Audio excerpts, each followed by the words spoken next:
Hello दोस्तों, मेरा नाम है धैर्येंद्र और आप सभी का स्वागत है। आज की हम वीडियो में बात करेंगे इंटरनेशनल बिजनेस का। सेकंड पार्ट है ये। पहला पार्ट अगर नहीं देखा है तो डिस्क्रिप्शन में आपको लिंक मिल जाएगा। तो आज हम इस टॉपिक को और आगे बढ़ाने वाले हैं। तो सबसे पहले हम समझेंगे nature of international business. International business किस तरीके का होता है, तो नेचर ऑफ इंटरनेशनल बिजनेस समझने वाले हैं, फिर हम इसके आगे बात करेंगे। देखो, इंटरनेशनल बिजनेस किस पे फोकस करता है? प्रॉब्लम एंड अपॉर्चुनिटीज पे। क्योंकि हमें ये देखना होता है कि अगर हम ये बिजनेस करते हैं इंटरनेशनल मार्केट पे, तो हमारे यहाँ पर अपॉर्चुनिटी क्या क्या है, पर साथ में ये भी देखना पड़ेगा क्या क्या प्रॉब्लम आ रही है हमें। उन सभी को देखते हुए ही हमें बिजनेस करना पड़ेगा, वरना अगर हमारे पे खतरा ज्यादा हुआ वहां पर अपॉर्चुनिटी कम है तो बिजनेस नहीं करेंगे।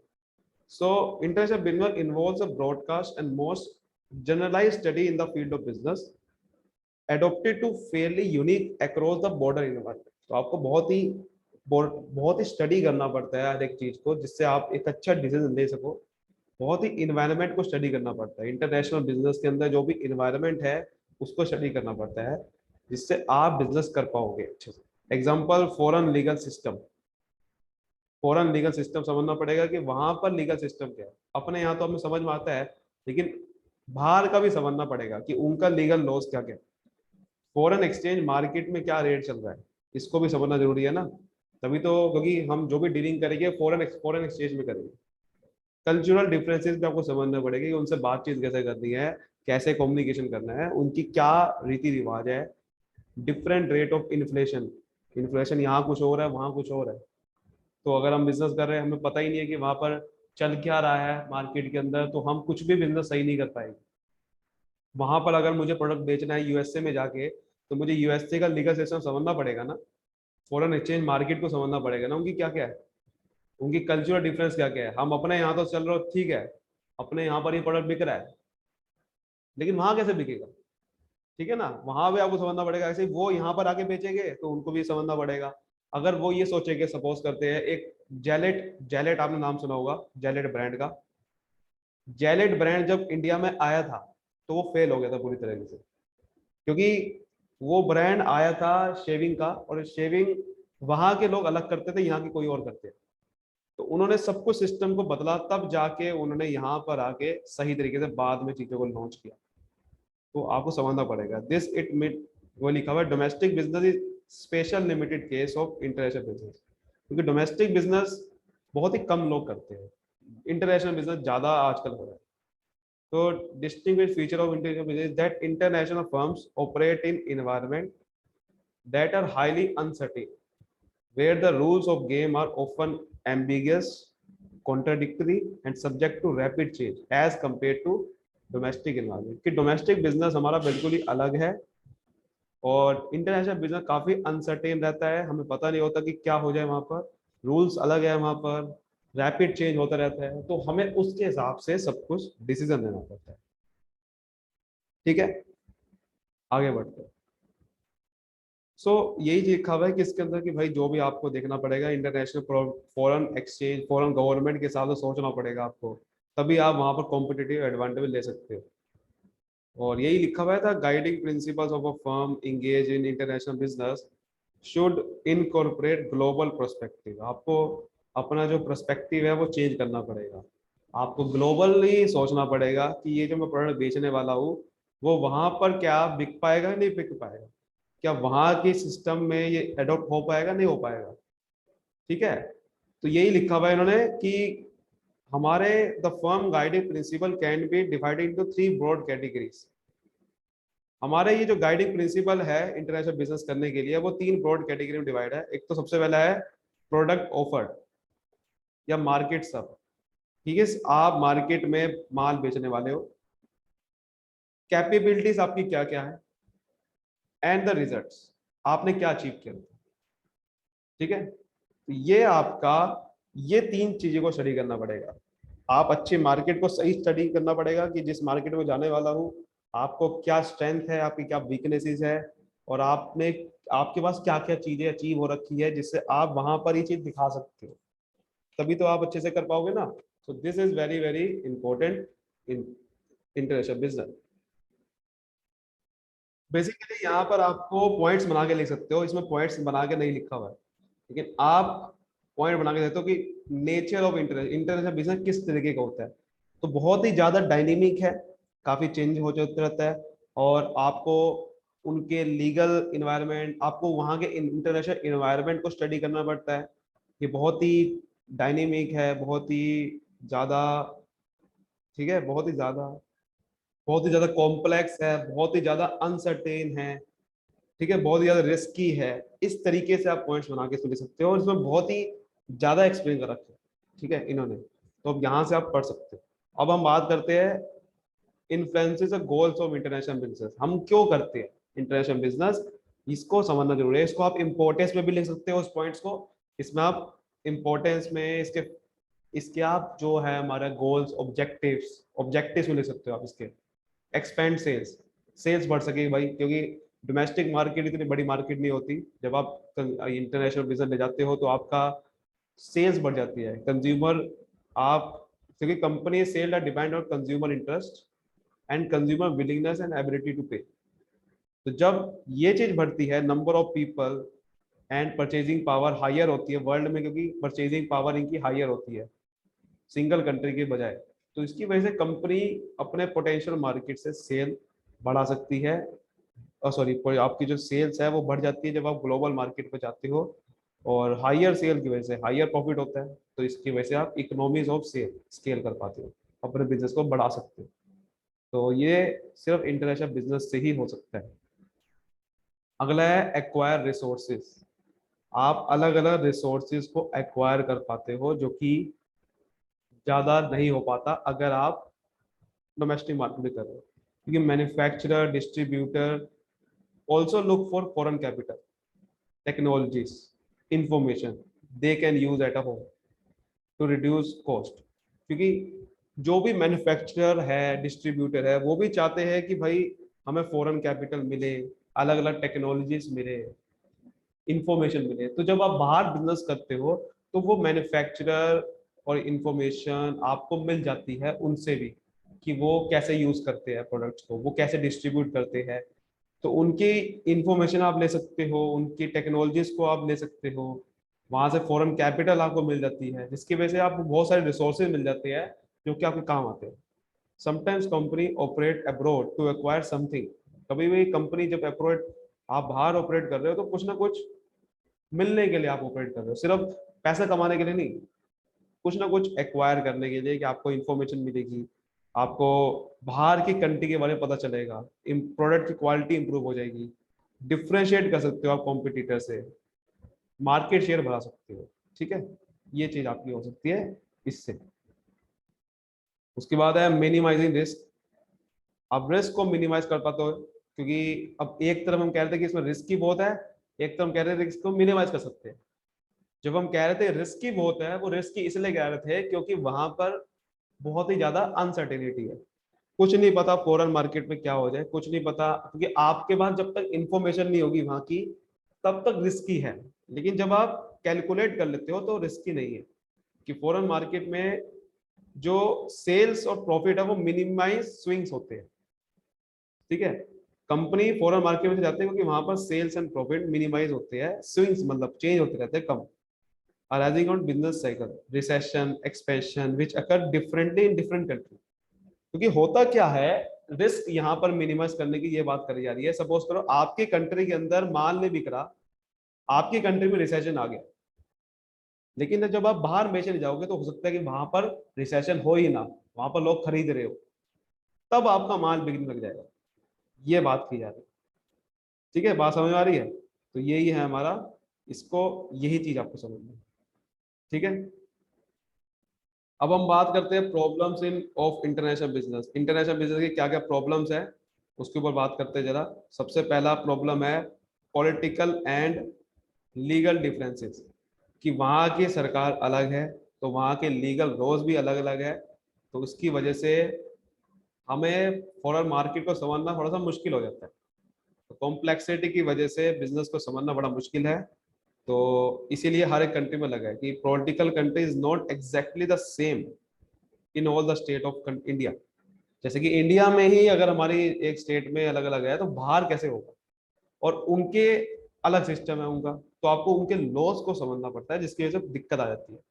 वही चीज लिखे हुए कल्चरल डिफरेंसेस है कि वहाँ की अलग ही कल्चर है, वहाँ का वेस्टर्न कल्चर अलग है, हमारा कल्चर अलग है। तो आपको प्रोडक्ट को सोच समझ के वहां पर ले जाना पड़ता है कि बिकेगा कोई नहीं बिकेगा। वहाँ इकोनॉमिक डिफरेंस अलग है, वहाँ की पैसा ज्यादा है उनके पास, हमारे पे कम है। तो वहां पर आप प्रोडक्ट की कॉस्ट प्राइस कैसे रखोगे वो भी देखना पड़ता है ना। डिफरेंसेस इन करेंसी यूनिट अलग अलग है भाई हमारी तो।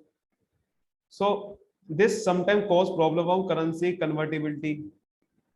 ठीक है, एक्सचेंज रेट जो होता है हमारा, डॉलर का रेट घटता बढ़ता रहता है, तो ये भी आपको समझना पड़ता है। लैंग्वेज का डिफरेंस है, वहाँ की लैंग्वेज अलग है। डिफरेंसेस इन मार्केटिंग इंफ्रास्ट्रक्चर, भाई वहाँ की मार्केटिंग अलग करती है। जैसे कि advertising medium very effective in one market may not be available be under developed market. ठीक है ना। तो ये मार्केटिंग इंफ्रास्ट्रक्चर अलग अलग होता है। हो सकता है कि आपकी आज यहाँ पर जो पोस्टर लगा रहे हो या फिर जो मार्केटिंग प्लेटफॉर्म है, जैसे कि आप गूगल ऐड चला रहे हो सकता है कि वहां चल रही हो यहाँ ना चल रही हो। ट्रेड रिस्ट्रिक्शन, कभी कभार ट्रेड रिस्ट्रिक्शन होती है कि आप ये वाला माल इंपोर्ट नहीं कर सकते क्योंकि उनके लॉ अलग है, हमारे अलग है, तो आपको उनको समझना पड़ेगा ना। High cost distance, when the market are so far, हमारे यहाँ से जब बाहर होती है तो ट्रांसपोर्टेशन कॉस्ट बहुत ज्यादा होती है और टाइम भी ज्यादा लगता है डिलीवरी होने में। तो इसको भी आपको ध्यान में रखना पड़ता है कि भाई डिलीवरी की कॉस्ट, टाइम, ये भी आपको करना है कि नहीं करना। Differences in trade practices, trade practice custom अलग अलग होते हैं, उनके अलग ट्रेड प्रैक्टिसेस है, हमारे अलग है, तो उनकी भी तरीके को समझना पड़ेगा। ठीक है, ये हमारे दैट आपका प्रॉब्लम। अब थोड़ा अगला टॉपिक समझते हैं जो कि आपके लिए, मतलब मैं आपको वो टॉपिक बता रहा हूँ जो आपके लिए इंपॉर्टेंट हो सकता है। ठीक है, जो आपके लिए इंपॉर्टेंट हो सकता है, जो कि आपको समझ में आ जाए, पॉइंट समझ में आ जाता है तो आप उसको लिख सकते हो अच्छे से। Transition from domestic to international market, कि कैसे आपको, आप कैसे जब कंपनी डिसाइड कर लेती है इंटरनेशनल मार्केट जाना है तो क्या क्या उसको प्रिपरेशन करनी पड़ती है। डोमेस्टिक कंपनी जब आपकी इंटरनेशनल कंपनी में आते हैं तो किस स्टेजेस में गुजरना पड़ता है, ये टॉपिक बढ़िया है। ठीक है, ये टॉपिक आप अच्छे से आ सकता है और ये बना के भी लिख सकते हो आप। तो उसको समझते हैं। पहला है no direct foreign marketing. No direct foreign marketing क्या मतलब है इसका? जब कंपनी ने कहा कि मुझे जाना है इंटरनेशनल मार्केट में, तो कंपनी प्रोडक्ट में, देखो, how the company product may reach foreign marketing, sales may be made to trading company as well as foreign customer who come directly to the firm. तो आप ये कहना चाह रहे हैं कि सीधा फॉरेन मार्केटिंग ना करो, क्योंकि पहले तो आपको पता ही नहीं होता अच्छे से फॉरेन मार्केटिंग वहां चलेगी या नहीं चलेगी, मार्केटिंग करना बेकार हो सकता है वहां पर। तो मार्केटिंग खर्चा, क्योंकि कभी कभार सेल्स हो सकती है कि आपके फर्म में लोग सीधा डायरेक्ट कस्टमर आ जाते हैं, फॉरेन कस्टमर। ठीक है, ट्रेडिंग कंपनी से डील हो जाती है। और product may reach foreign marketing we are domestic wholesaler distributor, तो आप डोमेस्टिक होलसेलर को पकड़ सकते हो, डिस्ट्रीब्यूटर को पकड़ सकते हो, तो वहां से आप प्रोडक्ट को बेच सकते हो। कंपनी डेवलप वेबसाइट्स, इंटरनेट में वेबसाइट से बेच सकती है, वहां से ऑर्डर मिल जाएंगे। ना कि आप डायरेक्ट सीधा फॉरेन मार्केटिंग करो और आपको पता ही नहीं है कि वो फॉरेन मार्केटिंग चलेगी या नहीं चलेगी, कि आपने सीधा टीवी में ऐड निकाल दी। ऐसा नहीं कर सकते भाई आप, क्योंकि आपको नहीं पता वहां की क्या सिस्टम है, उनको समझने में ही अलग टाइम लग जाएगा आपको। आगे लिखा हुआ है infrequent foreign marketing. Infrequent foreign marketing क्या मतलब है इसका? कि जो टेम्परेरी सरप्लसेस है caused by variation in products level demand में result in infrequent market. Infrequent आप कभी कभी मार्केटिंग कर सकते हो। The surpluses are characterised by temporary nature, therefore sales to foreign marketing are made as goods are available with little or no intention of maintaining continuous market representation। ठीक है, इसका मतलब क्या है? इसका मतलब सिंपल सा यही है कि कभी कभार क्या होता है कि हमारा ना जो सरप्लस है वो प्रोडक्शन लेवल की वजह से ना ज्यादा हो जाता है कभी कभार। ठीक है, सरप्लस हमारे पे ज्यादा आ जाता है, हमारे पे जो प्रोडक्ट है वो ज्यादा बन जाते हैं, जिसकी वजह से हमें अब उसकी इनफ्रीक्वेंट मार्केटिंग कभी कभार कर सकते हो ओवरसीज बेसिस पे, ताकि आपका माल जल्दी से जल्दी बिके। ठीक है, और surpluses are characterized by their temporary nature, therefore sales to foreign market are made as goods are available। Sales तभी हो सकती है कभी कभार जब गुड्स अवेलेबल हो। तो with little or no intention of maintaining continuous market representation, ठीक है, तो आप ये चीज कर सकते हो, ठीक है। तो इसकी वजह से आप कभी कभी सेल्स तभी कर पाओगे जब गुड्स होगा, लेकिन जब गुड ज्यादा हो जाता है तो आपको फिर इनफ्रीक्वेंट कभी कभार रेयर बेसिस पे मार्केटिंग करनी पड़ सकती है फॉरेन मार्केट के अंदर, ठीक है। और उसको ज्यादा मतलब ज्यादा बचा के ना रखो फिर उसको गुड्स को। अगला है हमारा regular foreign marketing. Regular foreign marketing कब करोगे आप? जब company at this firm has permanent productive capacity, जब परमानेंट प्रोडक्टिव कैपेसिटी हो जाए प्रोडक्शन गुड्स करने की, तो आप फॉरेन मार्केट कर सकते हो। क्योंकि देखो ये ऊपर वाला पॉइंट था कि जब आपकी मार्केटिंग आप तब तक ना करो जब तक आपके पास माल बन ना जाए, ये ऊपर वाला पॉइंट ये था, ठीक है। आपके पास माल ही नहीं है तो आप मार्केटिंग कर ही जा रहे हो अपनी, ठीक है। आपका माल ही नहीं है तो आप मार्केटिंग कर रहे हो, तो फिर आप सेल्स को कैसे पूरा कर पाओगे? लेकिन जब आपका माल है तो आप फिर आप रेगुलर बेसिस पे फॉरेन मार्केटिंग कर सकते हो, ताकि आप अगर डिमांड बढ़ भी गई तो आपके पास माल होगा, ठीक है। अगला है international marketing. Companies in this stage are fully committed and involve in international marketing. जब कंपनियां बहुत बढ़ चुकी है तब वो इंटरनेशनल मार्केट करते हैं। Such company seeks market all over the world, ठीक है। जब that are result of planned production of markets in various countries, this generally entail not only the marketing but आप बाहर ले जा सकते हो। देखो ये बेसिकली देखो यहाँ पर ये जो पॉइंट्स है सारे के सारे किसके लिए है? कंपनी डोमेस्टिक मार्केट से इंटरनेशनल मार्केट तक कैसे जाती है। सबसे पहले तो आपको कोई डायरेक्ट फॉरेन मार्केटिंग नहीं करनी है, वो पहले कह रहा था कि आप होलसेल से बिकवाओ, वहां से बिकवाना ही है तो वहां के कुछ होलसेलर पकड़ो, डिस्ट्रीब्यूटर पकड़ो, तब बिकवाओ। फिर आपका धीरे धीरे फॉरेन मार्केटिंग कर सकते हो अगर आपका माल बनना स्टार्ट हो। लेकिन जब आपका माल अच्छे से बनना स्टार्ट हो गया, आप पूरा एस्टेब्लिश हो चुके हो डोमेस्टिक मार्केट के अंदर, तब आप रेगुलर मार्केट करो। फिर इंटरनेशनल मार्केट तक पहुंचो, आपका ब्रांड एस्टेब्लिश हो चुका हो इंडिया के अंदर, ठीक है। ग्लोबल मार्केटिंग फिर आप करो। देखिए ये वही लिखा होता कि उसके बाद कंपनी इंटरनेशनल फर्म खोलने लग जाएगी, बाहर आप बिजनेस करने लग जाएगी जब आपका ब्रांड बन चुका है, इंटरनेशनल मार्केटिंग हो जाएगी। ग्लोबल मार्केटिंग कब करोगे?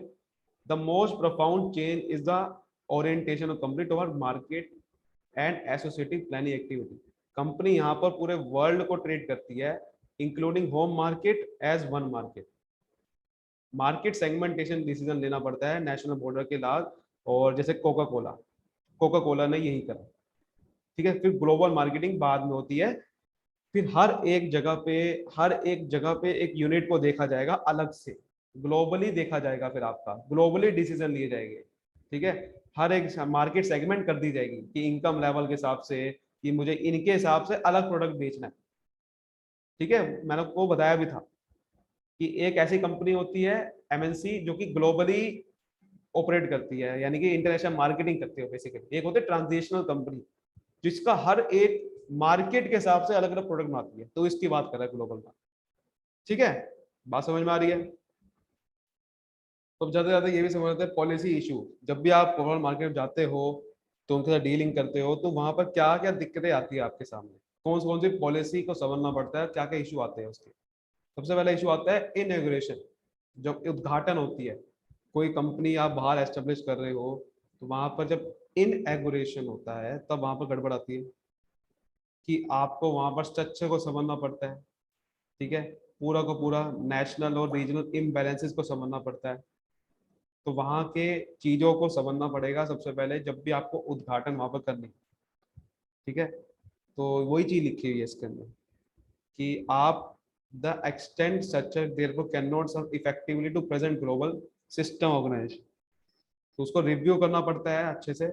उसके बाद डेमोक्रेटिक डिफिट्स आते हैं, वही आप बस में बना के लिख सकते हो कि जब आप वहां पर जाओगे तो वहां पर उनकी डेवलपिंग कंट्री अलग होती है, उनकी संस्था को समझना पड़ेगा, उनके लॉज को समझना पड़ेगा, ठीक है। Global response to regional problems, कि भाई आपकी रीजनल प्रॉब्लम्स को समझना पड़ेगा, ग्लोबल रिस्पॉन्स। कि बेसिकली कभी कभार क्या होता है कि जब वहां पर आप जहां पर कंपनी ऑपरेट कर रही होती है जिस कंट्री के अंदर, तो उनकी बहुत सारी रीजनल प्रॉब्लम होती है, तो कई सारी संस्था उनको मदद करती है उनकी प्रॉब्लम को। तो वहां पर क्या होता है कि कंट्री जो इंटरनेशनल ऑर्गेनाइजेशन है उनको दिक्कत आ जाती है, जैसे कि IMF, world bank, United Nations, ठीक है। ये in some of the continent are more wait something to happen before they move engagement. So international mechanism for protecting basic human right, ये सब चीजों को देखते हुए कंपनी पे इफेक्ट आ जाता है कि भाई कि पूरे कंट्री में सिस्टम ही चेंज होता है। कंट्री कभी कभार कंपनी का माल ही बिकने बंद हो जाता है कि भाई इसको सेवन ना करो, ये चीज ना करो, और चक्कर में बहुत सारी आपको दिक्कतें आ जाती है रीजनल लेवल पे। So therefore what is needed, therefore what is needed are responsive global governance institution that meet the needs of everyone in balance between the right of citizen। तो वो दिक्कत आ जाती है कि बहुत सारी ग्लोबल गवर्नेंस इंस्टीट्यूशन है, वो चाहती है कि भाई सिटीजन का राइट पूरा का पूरा बचा जाए, हर एक में भलाई हो, तो जिस चक्कर में इंटरनेशनल ऑर्गेनाइजेशन को सफर करना पड़ता है, उनका माल नहीं बिकता ढंग से। ठीक है, आगे बढ़ते हैं। लेजिटिमिटी इश्यूज, भाई कंपनी को बड़ी दिक्कत आती है कि कंपनी को विश्वास दिलाना पड़ता है कि मैं सही हूँ, सस्पिशन ना हो जाए।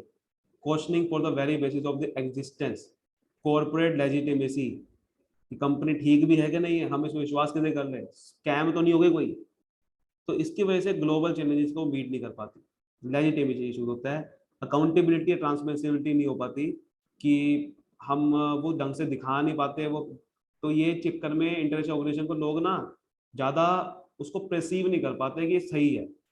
तो ये दिखा देते हैं कि भाई lack of transparency on international organization. This is made important as they assume more and more global tasks and responsibility that go beyond the mission for which they were originally created. तो ये बहुत ज्यादा global task create होने पड़ते हैं, उनको बार बार सरकार को दिखाना पड़ता है कि ये अकाउंटेबिलिटी करनी पड़ती है, सारे अकाउंट को शो करना पड़ता है, कई सारे डिस्क्लोजर करना पड़ता है उनकी सरकार को। तो ये बहुत ही कॉम्प्लेक्स हो जाता है अपने आप को ये अकाउंटेबिलिटी दिखाने के लिए, ट्रांसपेरेंसी करने के लिए। इन्फोर्समेंट ऑफ मैंडेट्स, क्या मतलब है इसका? तो ये बहुत सारे कई सारे लोगों के हाथ में होता है सब कुछ, जैसे कि चाइना। अब वो क्या करते हैं कि इस चीज को नहीं करना, हमारे देश में यही चलेगा, तो वो इसकी बात कर रहे हैं इन्फोर्समेंट ऑफ मैंडेट्स। कि कई बार जो मैंडेट्स होते हैं जिनके पास पूरी पावर होती है कि भाई availability of resources to be provided by patronizing on member states, जो अपनी स्टेट्स है उन्हीं को दो खाली, एज वेल एज ऑथराइजेशन। कुछ कॉन्सेंट्रेशन ऑफ पावर होते हैं किसी के हाथ में, उसकी वजह से वो पूरी कंट्री को कंट्रोल कर लेते हैं कि भाई उनके बिजनेस को कंट्रोल कर पाते हैं। चाइना का एग्जांपल ले लो आप, जिसकी वजह से इंटरनेशनल बिजनेस ढंग से काम नहीं कर पाते वहां। आई होप आपको अच्छे समझ में आ गया होगा। ये था आज की वीडियो में। अगर आपको वीडियो अच्छी लगी तो लाइक करना, और अगर आपको और चाहती हो ऐसी वीडियोस तो सब्सक्राइब कर देना, और बता देना मुझे कमेंट में वीडियो हाजिर है आपके लिए। तो मिलते हैं अगली वीडियो, तब तक bye bye, thank you so much.